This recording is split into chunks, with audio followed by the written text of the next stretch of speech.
They tried to jail Julius Malema for speaking the truth to power, for saying what millions only whisper in silence, for refusing to apologize, for demanding justice. They believed a courtroom would finish him. They believed fear would finally quiet his voice. They waited for him to bend. He didn't, because this was never really about the law.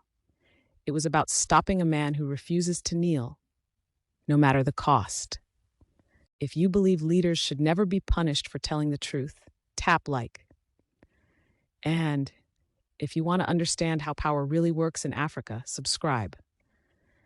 Because what you're about to hear explains why they want Malema behind bars and how he turned their trap against them. Hello, everybody. Thank you for coming to the protest. I'm Evelyn McColgan with the Spartacus League, as Kate has just said. Why are we here? Trump's American empire is on the warpath, from Venezuela to Latin America to Africa. The United States is tightening the screws on the South African government. Trump wants America to access South Africa's resources, and he has demanded an end to South Africa's land reform.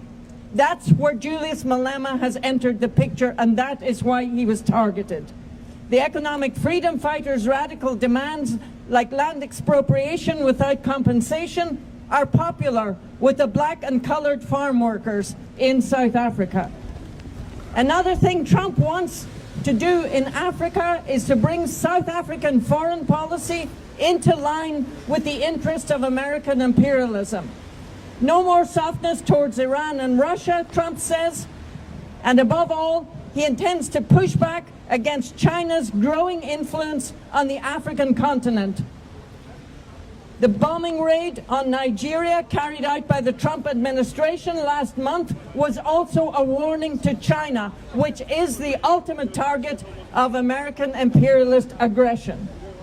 In South Africa, as our comrades have pointed out, we cannot look to the capitalists and their servants in the ANC-led government, which has inflicted vicious austerity on the working class and is dancing to Trump's tune. It's outrageous that the Joburg government even arrested Julius Malema.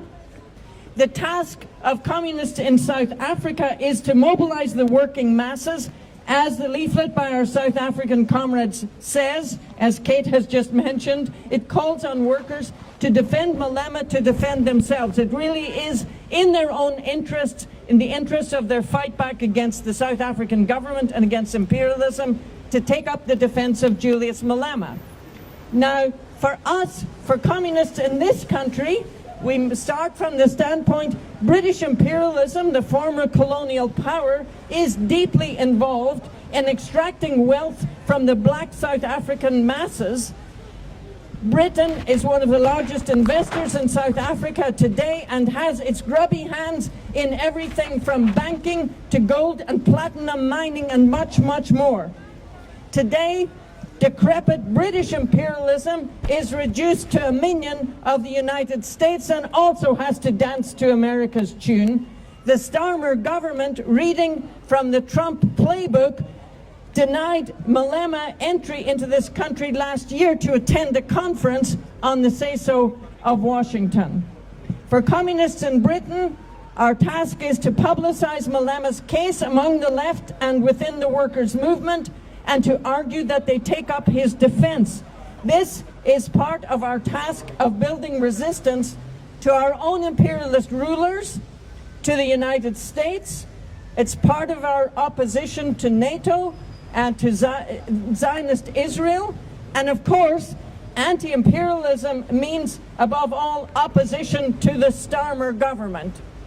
For an anti-imperialist movement based on the working class, from London to Johannesburg. Free Julius Malema, drop the charges now. Raise the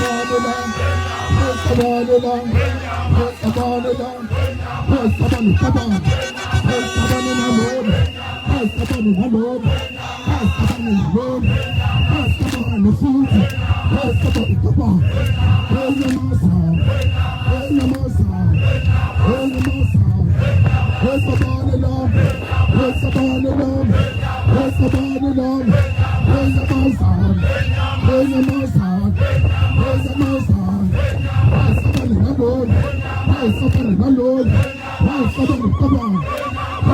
come on. Come on. He's come on. Hold your mouth on. Hold come on. Hold your mouth on. Hold come on up. Hold come on up. Hold your mouth on. Hold your mouth on. Hold come on. Come on. Hold come on up. Hold come on the banner. Hold come on the chubby. Hold come on the yafu. Hold come on the kupuna.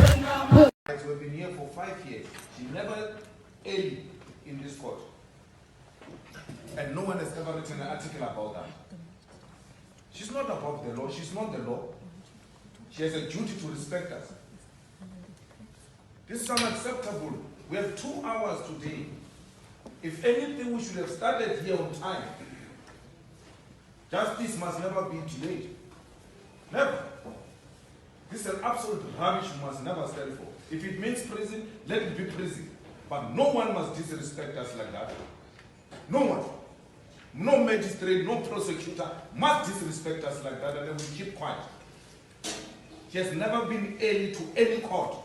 She says, comes at 12, we come at 12, she's never here. She's never here. We must not talk because we're scared to go to jail or being disrespected. It can't be. We have rights, and our rights must be respected. It's a load shedding. We're starting at 11. It doesn't matter what time you start. You start at 1, you start at 2. She's going to be late. And then no one must talk about it. 5 years we've been here. She has never been on time. No journalist has ever written about that. Not a single journalist has ever spoken about her ill discipline of coming late to court. Coming late to court, we must keep quiet. 2 hours today. If anything, we should have been here, all of us on time, because we don't have time. There's load shedding. They said to us, be here 2 hours today. We have lost the whole day, 2 hours. Now it's gone, it's 1 hour. She's still not here. I'm not that tired to keep quiet when nonsense happens. Nonsense is nonsense. I don't care who's doing it, whether a judge or a magistrate. It's absolutely rubbish. It's unacceptable. We've been too quiet for 5 years. We've been subjected to this nonsense of disrespect. Can't be disrespected like that. She said the magistrate want to see us in chambers. She said the magistrate is calling us to chambers. All of us. We proceed. Sorry? Please proceed. All right, I want to make it absolutely clear that since I've been moved from my court and my chambers to this court, I cannot carry all the documents that may be needed. I do not know what the defense intends leading or asking me to rule on, so I cannot entertain any complaints if I should adjourn to fetch any document or anything that I may need, because I am not in my own chambers. And I want to make that very clear. Understood, Advocate Caesar? I confirm. Okay. There's no other way. I cannot anticipate and bring everything, so I just want to make that clear. Advocate Otis, I'm sorry for that, but it's a distance and it's impossible. I do not know what you may need from me, and if anything, I will maybe then have to collect it in chambers.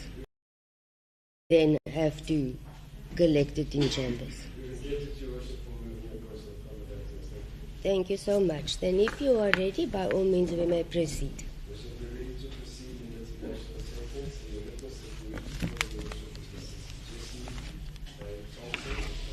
This was never just about one man.